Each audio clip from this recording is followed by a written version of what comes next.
네, 안녕하십니까. 성경은 내 이야기다의 김홍덕입니다. 이제 마가복음도 거의 끝나가네요.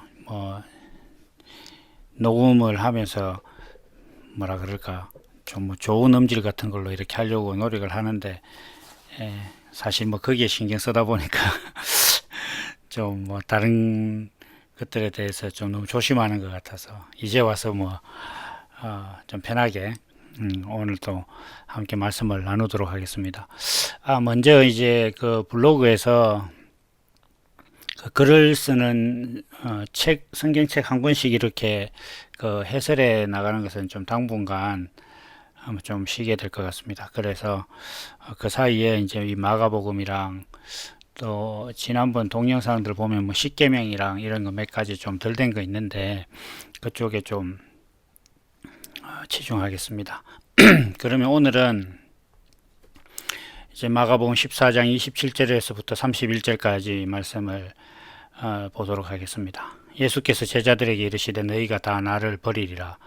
이는 기록된 바 내가 목자를 치리니 양들이 흩어지리라 하였느니라. 그러나 내가 살아난 후에는 너희보다 먼저 갈릴리로 가리라. 베드로가 여짜오되 다 버릴지라도 나는 그렇지 않겠나이다. 예수께서 가라사대 내가 진실로 내게 이르노니 오늘 이 밤 닭이 두 번 울기 전에 네가 세 번 나를 부인하리라. 베드로가 힘있게 말하되 내가 주와 함께 죽을지언정 주를 부인하지 않겠나이다 하고 모든 제자도 이와 같이 말하니라. 아멘.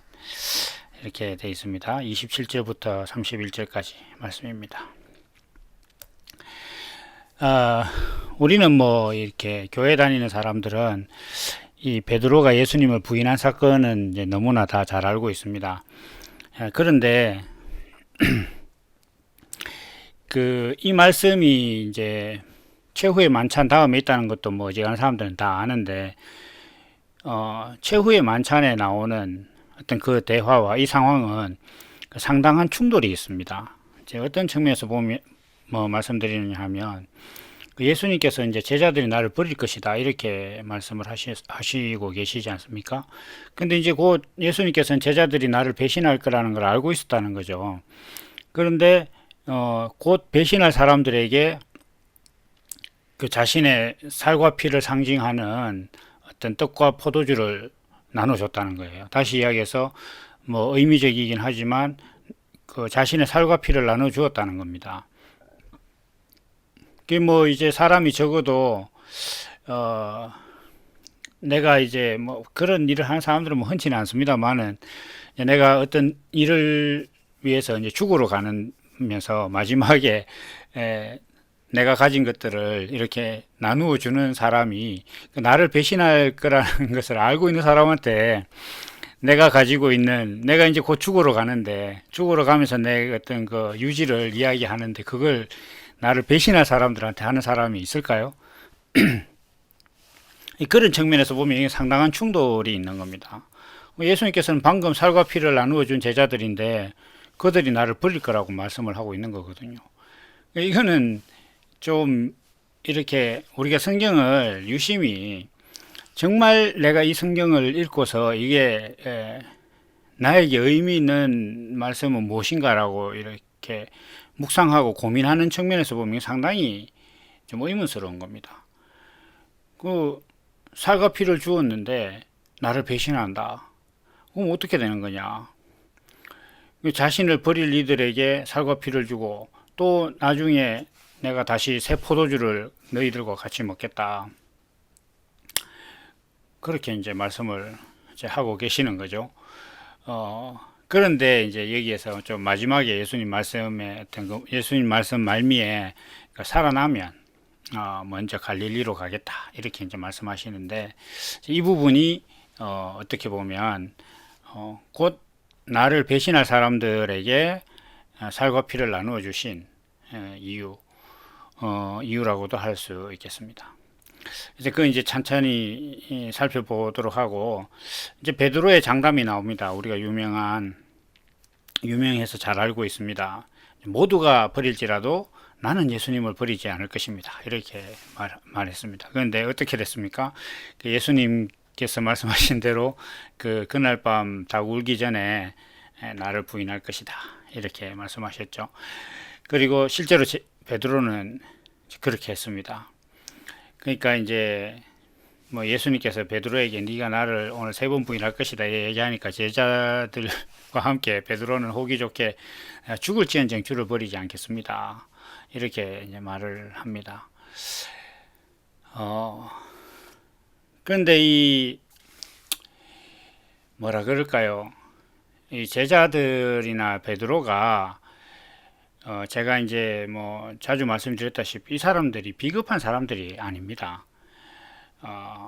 정말로 이 사람들은 어떤 그 대의를 위해서 목숨을 버릴 만한 어떤 그런 신념을 갖고 있던 사람입니다. 이제 다른 성경에서 보면 베드로가 품속에서 칼을 꺼내서 로마 군인들한테 저항을 했다는 내용이 나오지 않습니까? 그것에서 보면 베드로는 자기가 열심당원, 다시 얘기해서 지금 우리나라의 옛날로 치면 독립군 같은 그런 의지를 갖고 있던 사람으로서 예수님 잡히실 때까지 자기가 품속에 칼을 품고 다녔다는 겁니다. 그리고 생각을 해보십시오. 예수님과 제자들은 다 합쳐봤자 지금 가룟유다는 도망가고 없으니까 12명입니다. 그런데 창과 뭉치를 들고 온 어떤 그 로마 군인들하고 한번 맞서보겠다고 칼을 빼서 덤빌 정도의 용기를 갖고 있는 사람이 그 베드로입니다. 그러니까 품속에 있던 칼이 그 얼마나 길겠어요. 뭐 얼마나 해봤자 그냥 뭐 진짜 정글 같은 데서 뭐 이렇게 도구로 쓸 수 있을 정도의 그런 뭐 단검 뭐 좀 길어봤자 중검 정도 되겠죠. 그런 칼을 들고 지금 창하고 어떤 뭉치를 그 철퇴를 들고 온 군인들한테 맞서겠다고 덤빌 정도의 어떤 그 용기가 있는 사람이에요. 근데 그런 사람들이 그 예수님께 우리가 죽을지언정 예수님을 부인하지 않겠습니다 이렇게 얘기하는 것 자체는 이게 그냥 그 뭐 정치인들의 말 같은 게 아니단 말이에요. 이건 진짜 진심이에요, 진심. 그런데 한 가지 문제가 있었는데 이 사람들에게는 자기들 안에 그 예수님이 두 사람이 있었다는 거예요.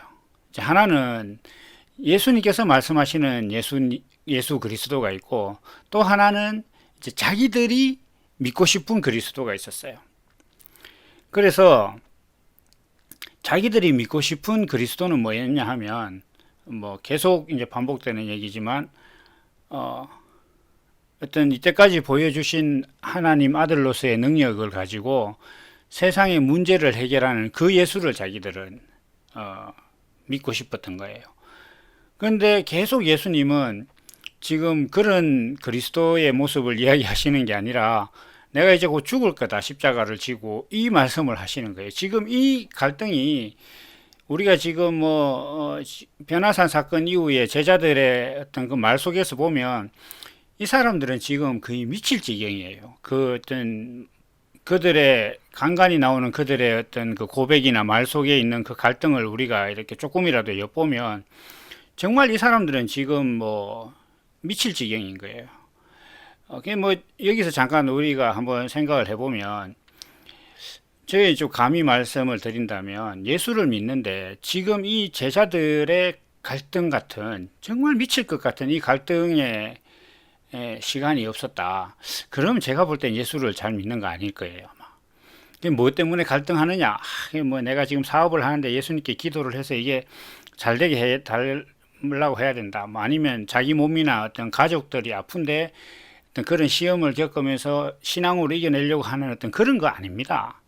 그런 것들은 예수 믿기 때문에 겪는 일이 아니고 그냥 사람이기 때문에 겪는 일이에요. 그거는 교회 안 다니는 사람들도 다 겪는 문제단 말이에요. 오직 예수를 믿기 때문에 겪는 갈등은 예수라는 어떤 그 존재 때문에 겪는 갈등이란 말이에요. 예수가 누구신가? 그 갈등을 가지고 정말 지금 죽을 지경인 거예요. 이 제자들은. 한마디로 이야기하면 욥이 당한 어떤 그런 고난만큼의 지금 공간 중에 있는 겁니다. 자기들은 사실 지금 죽을 지경이에요. 예수님께서는 막 죽으러 간다 해서체 또 뭐 자기들 보고 그 나름대로 용기와 신념으로 무장한 자신들에게 나를 배신할 거다고 막 이야기를 하고 있지. 이러니까 자기들은 지금 불과 한 며칠 전까지만 해도 이제 예수님과 함께 이 나라를 새로 세울 것, 이스라엘을 새롭게 할 것이라는 정말 큰 기대를 갖고 왔는데 불과 일주일도 안 돼서 지금 무참히 자기들의 꿈이 지금 다 무너질 뿐만 아니라 자기들을 어떤 그 비겁자 취급하시는 예수님이 지금 앞에 계신 거예요. 정말 자기들로서는 지금 감당하기 힘든 상황입니다. 이 베드로와 제자들은 진짜로 이 상황 자체를 부인하고 싶었을지도 모릅니다. 그런데 이들이 이제 정말 부인하고 싶지 않았던 건, 내가 목숨을 버려서라도 내가 떠나지 않겠다고 한 것은 예수님이 말씀하시는 그리스도의 모습이 아니라 자기들이 믿는 그리스도예요. 내가 이제 예수님과 함께 이 이스라엘을 정치적으로, 사회적으로, 경제적으로 해방시키고 부유한 나라를 만들겠다라고 하는 그 기대에 대해서 나는 부인하지도 않고 버리지도 않을 것이다. 그것에 대해서 목숨을 바칠 것입니다. 라고 지금 얘기를 하는 거예요. 근데 예수님의 말씀은 그게 아니단 말이에요. 너희들이 그것에 대해서 목숨을 버리지 않겠다고 하는 그 자체가 바로 십자가로 가려고 하는 나를 부인하는 것이다. 이 말씀을 하시는 거죠. 이게 서로 다른 이야기를 하고 있는 거란 말이에요. 어떻게 보면.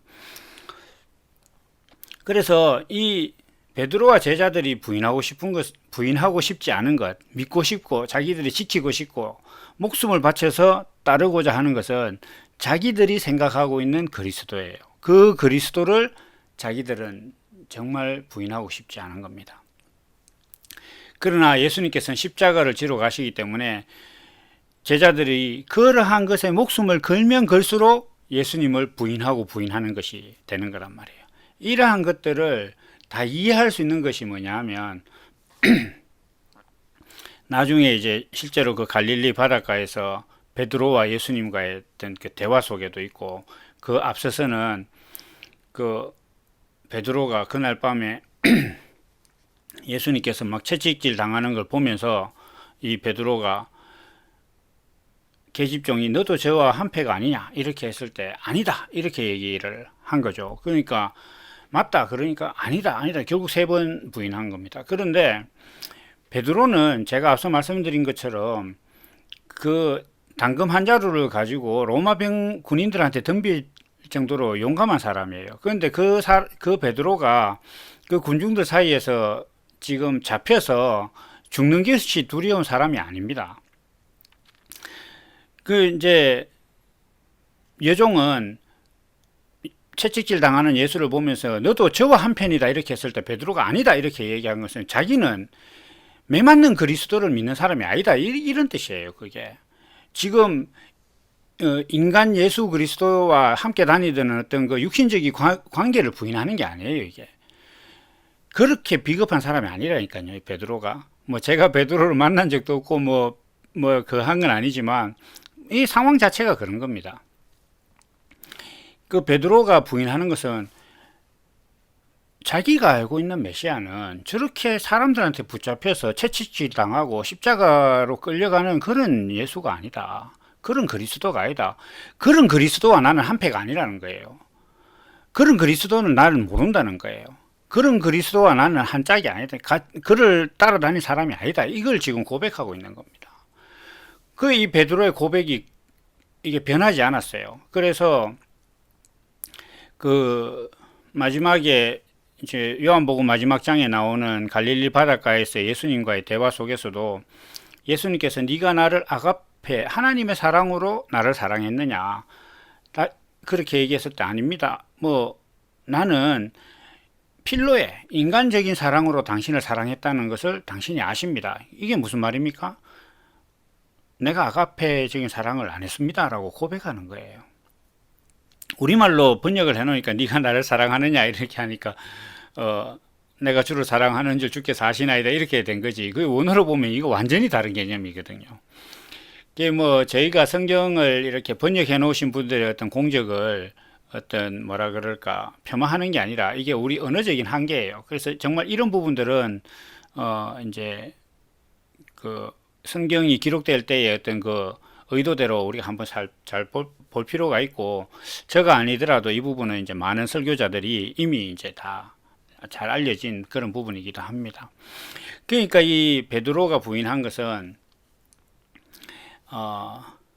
나는 예수님께서 세상의 왕이 될 줄 알았습니다.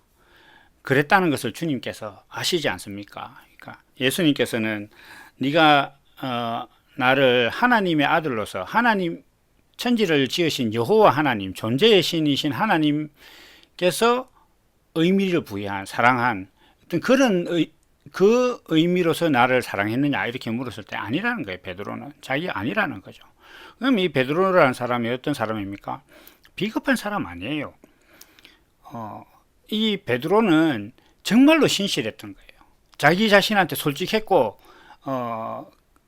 그 다음에 어떤 그 예수님에 대해서 자기가 이렇게 예수님께서 전하고자 했던 그 의도와 자기 생각이 틀렸다는 것에 대해서 정말 솔직했던 사람이에요. 그러니까 예수님께서 어떤 그 베드로를 이렇게 변화산에 끌고 갈 정도로, 그리고 또 사도행전 전반부를 대표하는 어떤 그런 사도로서 예수님께서 늘 이렇게 챙기셨다, 이렇게도 뭐 해석을 해도 무리는 없을 겁니다. 근데 뭐 사실 이건 베드로만의 문제가 아니라 그 제자들 전부의 문제였어요. 제자들은 다 도망갔잖아요. 그 다 도망간 게 왜 도망갔느냐 하면 자기들은 붙잡혀가는 예수에게 목숨을 걸 생각이 없는 거예요.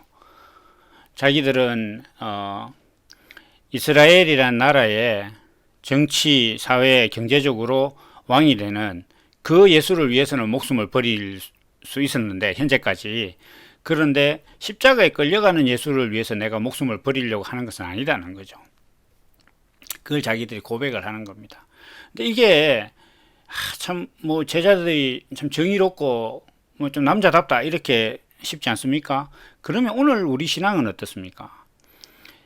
제가 이 그 블로그를 통해서나 또 이제 이 유튜브 뭐 영상을 통해서 뭐 사실 많은 분들이 보는 건 아니지만 여기서 늘 말씀드리듯이 우리가 하나님을 믿을 때에 하나님한테 정말 그 돈 달라 밥 달라로 대변되는 그런 기도들, 그리고 우리 신앙이 거기에 뿌리를 두고 있지 않느냐는 거죠. 그것이 고백이 안 되면 사실 아무것도 못하는 거예요. 내가 내 육신의 평안과 그 다음에 내가 육신으로서 도모하는 일들에 대해서 어떤 그 내가 바라는 대로의 성취가 이루어지도록 하나님께서 나를 도와주십시오라고 하나님을 믿고 있었다는 거, 그것이 자기 자신에게서 고백이 안 되면, 이 제자들과 같이 그것이 고백이 안 되면 이게 안 되는 거예요. 그럼 어떻습니까? 예수님께서 앞서서 어떤 말씀하셨죠? 그 멸망에 가정한 것이 거룩한 곳에 서 있는 것을 보면 거길 떠나라고 그랬어요.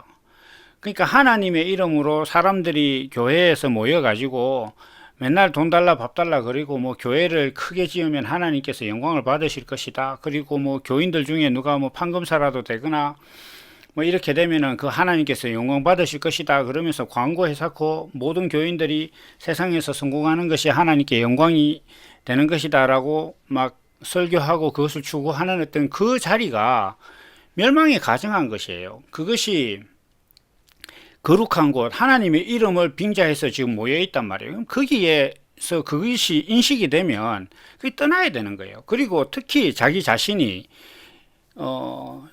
저나 또 뭐 이런 말씀을 전하는 게 아마 저뿐만 아니거든요. 그래서 어떤 말씀을 접했을 때 우리 신앙이 정말로 육신의 평안과 세상에서의 성공을 구하기 위해서 내가 하나님을 믿었구나라고 내 자신이 깨달아지면 그 자리를 떠나야 되는 거예요. 거기 안 떠나고 그냥 뭐 이런 설교나 이런 그 말씀 해석들을 보면서 야 이렇게 좋은 것도 있구나 그러면서 기존의 자기 신앙에다가 이걸 더하려고 한다. 그러면 이게 갈릴리로 갈 수가 없습니다. 오늘 말씀에 이제 비해서 보면, 그럼 이 제자들의 부인과 배신은 그리스도에 대한 정체성이 정리가 되는 거예요. 지금 이 상황에서 이렇게 선명하게 되는 거죠. 선명하게 되는 거. 그 뭐 유명한 이제 미드는 아닌데 그 미국 이제 미드 중에 닥터 하우스라는 게 있습니다. 그게 뭐 시리즈가 한 8가지인가 뭐 얼마 있는데 그게 이제 좀 괴팍한 의사가 나오죠. 뭐 약간 실제 모델도 있다고 그러는 것 같더라고요. 거기 보면 뭐 의학 용어가 너무 많아서 뭐 대화를 알아들을 수는 없지만 가끔씩 보면 좀 어떤 병이 의심되면 그 병을 더 선명하게 만들기 위해서 그 어떤 뭐 예를 들면 병균을 더 투입한다거나 정상을 이제 가속화시키는 약물을 투입하거나 뭐 이런 경우가 있거든요. 그러면 이제 그걸 이 병이 확실하구나 하면서 막 고치고 뭐 이런 장면들도 나왔는데 지금 이 제자들이 예수님을 버리고 도망가는 것은 굉장히 어떻게 보면 비겁하고 그 예수님한테 못할 짓을 하는 것 같지만 우리가 신앙적으로 보면 이 제자들이 가지고 있었던 자기 안의 갈등이 완전히 선명하게 드러난 거단 말이에요. 이걸 다시 이야기하면 성경에 나오는 대로 이야기하면 우리가 우리 죄를 고백하면 이렇게 되는 거예요. 지금 이 제자들이 자기들이 그리스도에 대해서 어떻게 생각했는지가 완전히 드러나는 거단 말이에요. 완전히 드러나서 이제는 예수님 앞에 섰을 때에 자기가 그 이스라엘이라는 나라가 나라를 구하는 메시아로서 예수를 믿었다는 것 자체에 대해서 다시는 이야기할 수 없는 상태가 돼버리는 거죠. 그러니까 우리가 하나님 앞에 죄를 시인한다 이렇게 하는 것 자체는 내 자신이 하나님 앞에 어떤 그 육신이 평안해지는 것과 세상에서 성공하는 것을 이때까지 구하면서 살았다는 것을 정말 고백하고 나면 다시 그거 기도 못합니다. 그건 제가 진짜 100% 장담합니다. 왜냐하면 제가 그걸 진짜 느끼거든요. 이걸 깨닫고 난 다음에 하나님한테 이거 좀 잘해 주십시오라고 기도를 못 하겠더라고요. 뭐 사람이기 때문에 마음으로 바라긴 하는데 안 돼도 할 수 없는 거라는 걸 너무 잘 아는 거예요. 그냥 뭐 인간이기 때문에 하나님 이거 좀 해주시면 좋겠습니다라고 말은 하지만 마음으로 바라긴 하지만 안 돼도 어쩔 수 없다는 것에 대해서 너무 수능이 딱 되는 거예요. 그게 완전히 적응이 된단 말이에요. 사람이 이걸 고백하고 나면 내 자신이 그런 신앙 안에 있었다라는 것을 분명하게 드러내야 되는 거예요. 그게 자기 죄를 시인하는 거단 말이에요. 그러고 나면 정말 그 고백이 온전했다 그러면 제가 100% 단언하는데 다시는 하나님한테 돈 달라 밥 달라 뭐 좋은 직장 달라 좋은 배우자 달라 기도 못합니다. 그게 하나님과 내 사이에 있을 문제가 아니다는 걸 알거든요. 그건 분명합니다. 그러니까 그 자리로 가는 거예요. 지금 이 제자들이. 이 제자들의 모습 속에서 우리 안에 있는 그런 하나님을 힘입어서 세상에서 잘 되고자 하는 세상 모든 사람들이 추구하는 것들에 대해서 나도 세상에서 사니까 그거 한번 추구해 보려고 하는데 하나님께서 좀 도와주면 좋겠다라는 그것이 완전히 싹 가는 거예요. 그 고백이 있어야 되는 거예요. 지금 그것이 정리가 안 되면 그리스도가 선명하게 나타나질 않습니다. 그리스도가 나타날 수가 없어요. 그것이 있어야 새 포도주를 가지고 마실 수 있는 거예요. 그것이 있어야 부활하신 예수님을 만난다는 거예요. 자, 그러면 여기서 우리가 예수님께서 부활을 하실 것을 이제 말씀을 하시면서 내가 다시 살아나면 내가 갈릴리로 먼저 가겠다. 이렇게 얘기하시는 거예요. 근데 여기서 예수님께서 살아나신다는 것은 예수님께서 육신적으로 다시 살아나셨다는 그건 분명합니다. 그러면 다시 살아난 예수는 제자들에게 어떤 의미이냐? 더 이상 이 제자들에게 다시 사신 예수님은 이스라엘의 임금이 되는 그리스도가 아니단 말이에요. 전혀 새로운 예수님이란 말이에요. 다시 이야기해서 제자들의 마음속에 예수 그리스도가 다시 산 거예요. 제자들 마음속에 예수 그리스도가 다시 사셨다니까요. 이전에 알고 있던 예수가 아니라 자기가 이전에 믿었던 예수, 정말 목숨을 걸고라도 지키려고 했던 그 예수가 아닌 그 예수는 죽고 자기 심령 안에서 이제는 전혀 새로운 예수, 하나님께서 말씀하신 낮아지는 곳으로 가는 그 예수가 제자들 마음 안에 있게 된다는 거예요. 그게 예수님의 부활이자 제자들 심령 안에 부활이라는 거예요. 그래서 예수님께서는 내가 살아나면 갈릴리로 갈 것이다. 이렇게 말씀을 하셨어요. 이제 갈릴리라는 말의 뜻은 이제 둥글다 뭐 이런 뜻이 있는데 뭐 둥글다는 것은 뭐 의미적으로 보면 상석이 없는 거죠. 상석이. 그래서 어떤 뭐라 그럴까 하나님의 아들이기 때문에 더 나은 지위와 권세를 가지고 뭔가를 하는 것이 아니라 예수님께서 육신으로 이 땅에 오셨다는 것처럼 오신 것이 시사하는 바처럼 모든 육신을 가진 사람들은 동일하게 다 그리스도가 될 수 있다 라는 것들을 좀 상징적으로 가지고 있는 곳이 갈릴리입니다. 그리고 갈릴리는 뭐라 그럴까 예수님께서 말씀을 전하시는 초창기에 많은 사람들이 모여서 이제 예수님의 말씀을 듣고 했던 그런 곳이기도 하죠. 그래서 핵심적인 것은 뭐냐 하면 이전에 제자들이 기대했던 그런 그리스도라면, 그러니까 한마디로 이야기해서 하나님의 아들이라는 놀라운 능력을 갖고 있어서 세상을 정치적으로, 사회적으로, 경제적으로 구원할 수 있는 메시아다. 그런 메시아가 억울하게 죽고 난 다음에 살아났다. 그러면 뭐 이건 더한 거죠. 남을 죽일 뿐만 죽어 있는 다른 사람을 살릴 뿐만 아니라 자기 자신도 남이 죽였는데도 다시 살아났다. 그 놀라운 능력을 가지고 어디로 가야겠습니까?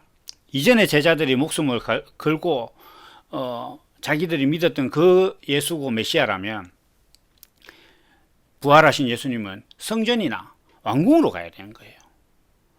안 그렇습니까? 이전에 제자들이 자기 목숨을 걸고 믿으려고 했던 그 예수라면, 예수님은 거기다 자기가 스스로 부활까지 했는데, 그러면 어디로 가야 되겠습니까? 왕궁이나 성전으로 가야 되는 거예요. 거기 가서 정말로 제대로 된 통치를 해야 되는 겁니다. 근데 제자들은 이제 예수님을 부인하고 도망갈 때 그런 예수를 버린 거예요. 그러니까 이 제자들이 갈릴리로 온 거단 말이에요. 이전에 자기들이 믿던 예수는 버렸고, 그건 다 버린 거예요. 다 버리고 나니까 예수님께서 말씀하신 대로 예수님이 갈릴리로 가겠다 그러니까 제자들이 갈릴리로 다 쫓아온 거단 말이에요. 나중에 보면 다 쫓아오지 않습니까? 그리고 이제 그 자리에서 우리가 아까 제가 말씀드린 요한복음 21장에 나오는 어떤 그 베드로의 고백하는 모습, 이런 것들이 참 생각만 해도 되게 이제 감동적이에요. 그 장면은. 그래서 예수님께서 갈릴리로 가겠다 이렇게 하니까 제자들도 갈릴리로 왔다는 거예요. 이 제자들이 예수님을 부인하고 난 다음에 예수님 말씀하신 갈릴리로 왔잖아요. 가룟 유다는 자기가 예수님을 팔아넘기고 난 다음에 그것을 잘못됐다고 했을 때 다시 제사장을 찾아갔잖아요. 근데 나머지 제자들은 예수님의 말씀대로 갈릴리로 온 거예요. 갈릴리는 둥근 자리고 상하 지위가 없는 곳이고 복음이 처음 전해지던 곳이에요. 제가 지난번 시간에 예수님께서 떡을 나누어 주시면서 이것은 내 몸이다, 이것은 내 피다, 이렇게 말씀하실 때에 제자들에게 말씀하시는 것이 하나님의 아들인데 어떤 죽은 자도 살리는 능력을 가지고 있던 내가 어디에 있었는지를 생각해봐라, 이런 의미가 있을 것이다라고 제가 좀 말씀드렸는데, 그것처럼 예수님께서 이제 갈릴리로 오신 거죠. 갈릴리로 와서 이렇게 제자들을 만나고 제자들이 다시 고백하고 이렇게 하는 겁니다. 그 제자들이 갈릴리로 왔기 때문에 거기서 베드로와 같은 고백이 있었고, 그 고백을 한다는 것은 자기 안에 이전에 자기가 믿던 그리스도와 예수님께서 전하고자 했던 그리스도가 이제 자리를 바꾼 거예요. 그것이 이제 자기 안에 있으니까 오순절 때 성령이 오시니까 그 자기 안에 자리하고 있던 그 그리스도가 예수님처럼 자기도 그리스도라는 존재로서 성육신이 되는 거란 말이에요. 그렇게 예수 믿는 어떤 그 과정이 진행되는 겁니다. 그래서 여기서 우리는 또 한 가지 생각을 해봐야 되는 것은 예수님이라는 존재, 그래서 어떤 하나님의 아들이고 죽은 자를 살리는 능력을 갖고 있는 어떤 그런 분을 믿는다는 것 자체는 세상을 지배적인 어떤 능력 자리로 가는 게 아니에요. 지금 많은 기독교인들이 개인의 신앙에 있어서 하나님 앞에 내가 예수를 믿으니까 내가 더 많은 일들이 잘 될 것이라고 믿는 어떤 그런 믿음을 갖고 있다 보니까 그게 어디로 이어지느냐 하면, 예수를 믿고 하나님을 믿는 사람이 된다는 것은 사회적으로 좀 우월한 존재가 된다고 생각을 하고 있어요. 도덕적으로, 또 그리고 하나님이라는 세계 내에서 내가 지위적으로 안 믿는 사람보다 내가 더 우월한 자리로 갔다고 생각을 해요. 그러니까 그 복음 전하는 것 무슨 적선하듯이 한단 말이에요. 너 내 말 듣고 예수 믿으면 천국 간다. 그러니까 내 말대로 하면 내가 천국이란 보상을 얘한테 연결해 줄 수 있다. 직접 주는 건 아니라고 이야기 하더라도 그런 식으로 자꾸 이야기를 한단 말이에요. 그러니까 길거리에 서서 예수 천당 불신 지옥 해사고 막 시끄럽게 스피커 들고 막 복음을 전하고 있는 거단 말이에요. 그게 섬기는 사람은 그렇게 못합니다. 섬기는 사람은 내가 지금 전하고자 하는 내용을 듣는 사람 입장에서 하는 거예요. 길 가는 사람들이 그거 듣고 싶겠어요? 그 누구나 바보가 아닌 이상 그렇게 뭐 이렇게 거리에서 소리치고 있다는 것 자체가 듣는 사람한테 불편함을 준다는 걸 다 아는 거예요. 그럼에도 불구하고 자기가 그렇게 한다는 것 자체는 자기가 전하고 있는 내용이 이 사람들의 불편함보다 더 우위에 있다고 생각하는 거란 말이에요.